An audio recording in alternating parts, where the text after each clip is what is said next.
ఇది ఈ సందర్భంగా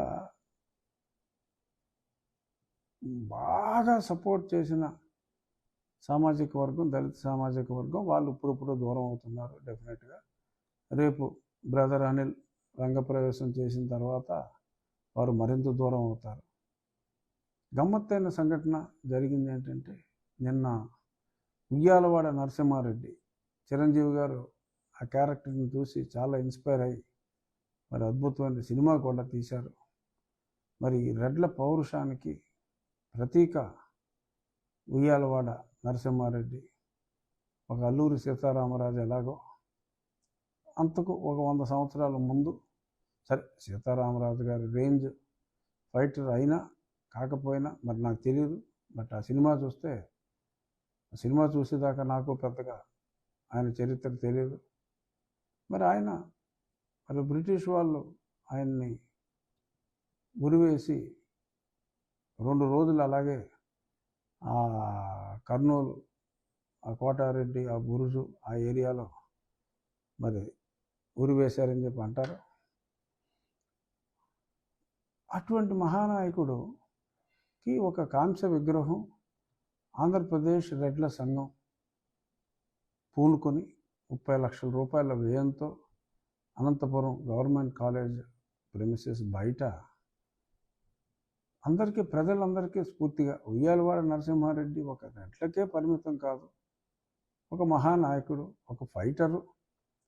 బట్ ఆయన ఒక రెడ్డి కావటం, డెఫినెట్గా రెడ్లకి ఆ గౌరవం ఉంటుంది. అల్లూరి సీతారామరాజు ఒక రాజు కావటం, అన్ని కులాలు సమంగా ఆయన్ని ప్రేమించిన, ఎస్ క్షత్రియులు కాస్త ఎక్కువగా ఆయన్ని గౌరవించుకోవటం మనం చూస్తున్నాం. అలాగే అన్ని కులాలు సీమలో నరసింహారెడ్డి గారిని గౌరవించిన, కొంచెం ఎక్కువ రెడ్లు గౌరవించుకోవటంలో తప్పు లేదు. మరి అటువంటి మహానాయకుడికి ఒక విగ్రహం పెట్టుకుని మరి వీళ్ళు గౌరవించుకునే ప్రయత్నం చేస్తే, మరి బైరెడ్డి రాజశేఖర రెడ్డి గారు, నరసింహారెడ్డి గారు కోయిలకుంట్ల వాసి. మీ పిల్లలు ఇంటర్మీడియట్ మరియు ఎంసెట్ చదువుతూ సబ్జెక్ట్స్లో కన్ఫ్యూజ్ అవుతున్నారా? కాన్ఫిడెన్స్ లెవెల్ తక్కువగా ఉందా? రిపీటెడ్ మిస్టేక్స్ చేస్తున్నారా? అయితే మీకోసమే ఉంది Rise app. 1 lakh question bank, performance analysis, online classes by experts, ఇంకా మరెన్నో ఫీచర్స్ తో మీ ముందుకొచ్చింది Rise. Rise, the perfect guide. Description లో ఉన్న లింకును ఉపయోగించి సబ్స్క్రైబ్ అవ్వండి. ఆ పరిసర ప్రాంతాల్లోనే ఉన్న ప్రముఖ నాయకుడు, ఫైటర్, సీమ కోసం ఉద్యమించిన గొప్ప నాయకుల్లో ఒకరైన బైరెడ్డి రాజశేఖర రెడ్డి గారు. మరి ఆయన్ను కూడా ఆహ్వాన కమిటీ ఇన్వైట్ చేశారు.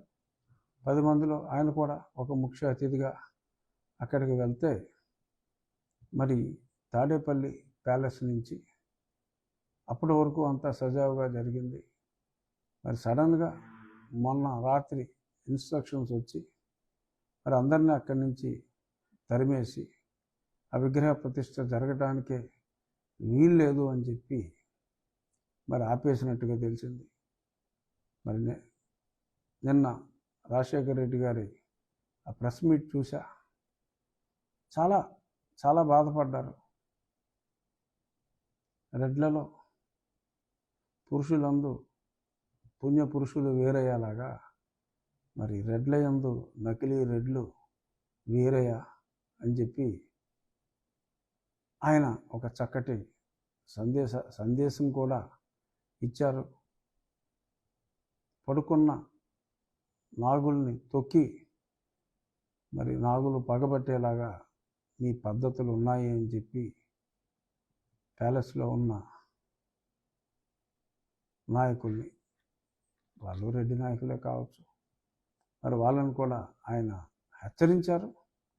మరి ఈ సందర్భంగా ఏమిటి, ఎక్కడ చూసినా ఓకే రాజశేఖర రెడ్డి గారి విగ్రహాలే ఉండాలా, రెడ్డి అంటే కేవలం రాజశేఖర రెడ్డి అన్న, మిగిలిన వాళ్ళు ఎవరో రెడ్లు కాదా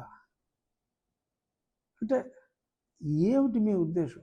ఉయ్యాలవాడ నరసింహారెడ్డి గారి విగ్రహాన్ని కూడా మీరు కాదని ఏమిటి రెడ్లకి మీరు ఇచ్చే గౌరవం ఇదేనా అని ఈ చర్చ జరిగినప్పుడు మరి కొంతమంది ఆవేశంతో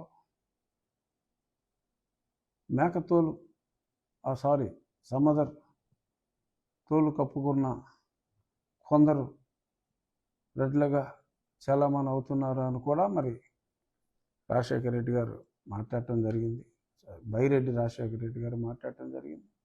మరి ఆయన ఎవరిని ఉద్దేశించి ఆ మాట అన్నారో అన్నది నాకు తెలియదు. కానీ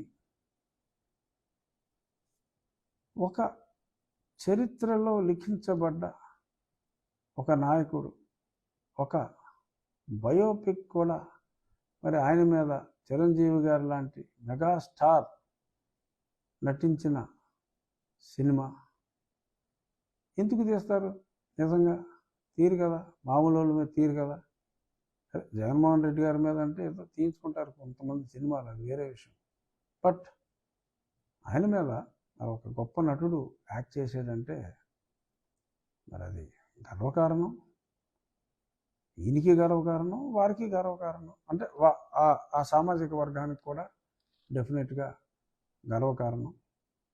మరి దాన్ని భగ్నపరచటం, ఈ రకంగా వారిని అవమానించటం దారుణం. నేను ఎప్పుడూ కూడా గతంలో కొంతమంది రెడ్డి సోదరులు నన్ను అపార్థం చేసుకున్నారు. నేను కేవలం కొందరిని విశ్వసించి నన్ను తీవ్రమైన పదజాలంతో వాళ్ళు పేర్లు పెట్టి నన్ను దూషించిన కొందరు వెధవల్నే నేను కోప్పట్టడం జరిగింది. వారి చివర కూడా మరి వాళ్ళు రాజశేఖర బైరెడ్డి గారు చెప్పినట్టు వాళ్ళు నకిలీ రెడ్లు అయ్యుండొచ్చు. ఆ నకిలీ రెడ్లనే నన్ను దూషించినందుకు అంటే ఆ పదాలు మనం చెప్పుకోలేము. అంత అసహ్యకరమైన పదాలతో మరి వాట్సాప్ మెసేజ్లు పెట్టి దూషించినందుకు నేను ఆ ఇద్దరు ముగ్గురు పేర్లు చెప్పే నేను దూషించాను తప్ప నా స్నేహితులు, నాకు ఎంతోమంది ఆప్తులు రెడ్డి సామాజిక వర్గానికి చెందిన వారే.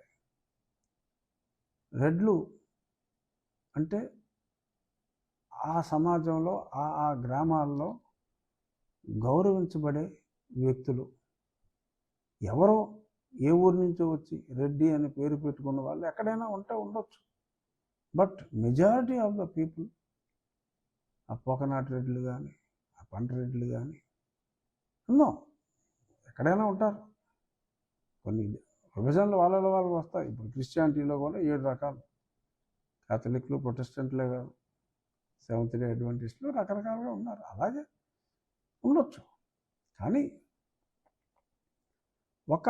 ఆ గ్రామ పెద్దగా ఒకరికి గౌరవం ఇచ్చినప్పుడు ఆ గౌరవాన్ని కాపాడుకోవటానికి రెడ్లలో ఎక్కువ మంది వెంకటేశ్వర స్వామి భక్తులు ఆర్ వీర శైవులు ఉన్నారు.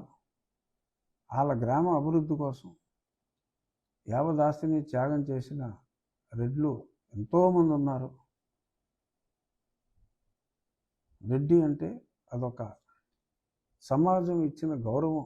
వారి కుటుంబీకులు అలా కంటిన్యూ అవుతున్నారు. సో సమాజంలో ఎంతో గౌరవంతో బ్రతికి ఎంతోమంది వారి ఆస్తులను కూడా మరి ప్రజల కోసం ఖర్చు పెట్టి ఆ గ్రామ పెద్ద అనే గౌరవం దక్కించుకోవటానికి, పెద్దరికాన్ని దక్కించుకోవటానికి ఎన్నో త్యాగాలు, ఒకటి అలా ఎబరేషన్లు ఉంటాయి ఎక్కడైనా, బట్ ఎన్నో త్యాగాలు చేసిన వాళ్ళు రెడ్లలో ఉన్నారు. మరి వాళ్ళని ఆంధ్రప్రదేశ్ రెడ్ల సంఘం తలపెట్టిన ఆ కార్యక్రమాన్ని మరి ఇంత దారుణంగా మరి ఆపివేయటం, ఉయ్యాలవాడ నరసింహారెడ్డి గారి విగ్రహ ప్రతిష్టని ఆపేయటం చాలా దుర్మార్గం. మరి ఈ విషయంలో మరి ప్రభుత్వం తమ తప్పు తెలుసుకొని మరి ఇలాగా అంటే నేను ఫలానా కులాన్ని ప్రోత్సహించాలి అని కాదు,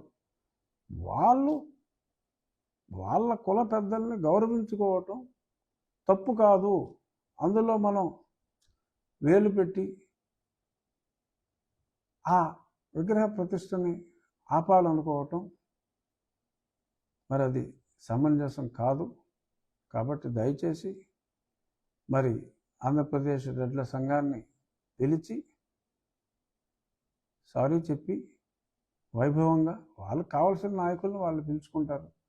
మీకు మనసు ఉంటే మీరు కూడా వెళ్ళండి, వెళ్ళి చెప్పండి. అక్కడ ఉయ్యాలవాడి నరసింహారెడ్డి గారు కూడా రాబోయే తరంలో ఉన్న రాజశేఖర రెడ్డి గారినే స్ఫూర్తి పొంది ఫైట్ చేశారని చెప్పుకోండి, లేకపోతే జగన్మోహన్ రెడ్డి గారిని స్ఫూర్తి పొంది ఫైట్ చేశారని చెప్పుకోండి, మీ ఇష్టం. అంతేగాని దాన్ని అలాగా ఆపేయటం అది కరెక్ట్ కాదని చెప్పి, అయినా పైగా ఎయిర్పోర్టుకు కూడా, కర్నూలు ఎయిర్పోర్టుకు కూడా నరసింహారెడ్డి పేరు కూడా ఎప్పుడో ఓపెన్ అయిందని మళ్ళీ రీఓపెన్ చేసి మరి పేరు పెట్టిన మహానుభావులు మీరు. మరి అటువంటిది మీరే జగన్మోహన్ రెడ్డి గారు దాన్ని అలాగ ఆపటం సమంజసం కాదు అని చెప్పి మరి మీకు మనస్ఫూర్తిగా విన్నవించుకుంటున్నా. ఇక ఈరోజు ఈనాడు దినపత్రికలో వాయిదాల వీరుడు అని చెప్పి 381సారి జగదీ పబ్లికేషన్స్లో వాయిదా అడిగినట్టుగా చూసాం. ఇదే విషయాన్ని నేను సుప్రీంకోర్టులో కూడా అన్నీ కలిపి సుమారు అన్ని కేసుల్లో కలిపితే సుమారు ఒక 3,000 చిల్లర వాయిదాలు ఉన్నాయి. ఎందుకంటే 11 కేసులు ఉన్నాయి కదా, అన్నీ కలిపితే 3,000 వాయిదాలు దాటిపోయినాయి. అని ఏ కేసులో ఎన్నెన్ని వాయిదాలు అని చెప్పి నేను వేయటం జరిగింది, నోటీసులు ఇవ్వటం జరిగింది. బహుశా మరి 2-3 వారాల్లో అది వస్తుందేమో. మరి కేవలం 1,00,000 రూపాయల పెట్టుబడితో 35,000 సాయిరెడ్డి గారు, ఇంకో 35,000 జల్లా జగన్మోహన్ రెడ్డి గారు అని చెప్పి ఆయన స్నేహితుడు, ఇంకో 30,000 ఇంకెవరో పెట్టి 1,00,000 రూపాయలతో ప్రారంభించిన తర్వాత మరి ఒక 3 నెలల తర్వాత జగన్మోహన్ రెడ్డి గారు అందులో జాయిన్ అవ్వటం, మరి ఆ తర్వాత మరి ప్రభుత్వంలో అనుమతులు పొందిన కొందరు పెద్దలు ఆ సమయంలోనే ఓహో ఈ జగతి ఉద్భవించింది, భవిష్యత్తులో బీభత్సమైన లాభాలు వస్తాయని చెప్పి గ్రహించి 10 రూపాయల షేర్ని 350 రూపాయలకి పెట్టుబడులు పెట్టినట్టుగా, వాళ్ళు పెట్టుబడులు పెట్టిన వెంటనే వారికి చాలా అనుమతులు పెట్టిన రోజు, ఆ పెట్టిన మరుసటి రోజు యాదృచ్ఛికంగా వారికి అనుమతులన్నీ రావటం జరిగినట్టుగా మరి సిబిఐ అభియోగం మోపటం, మరి ఆ తర్వాత మరి వాయిదాల మీద వాయిదా, వాయిదాల మీద వాయిదా అని చెప్పి మరి ఇందులో రాయటం మనం చూసాం.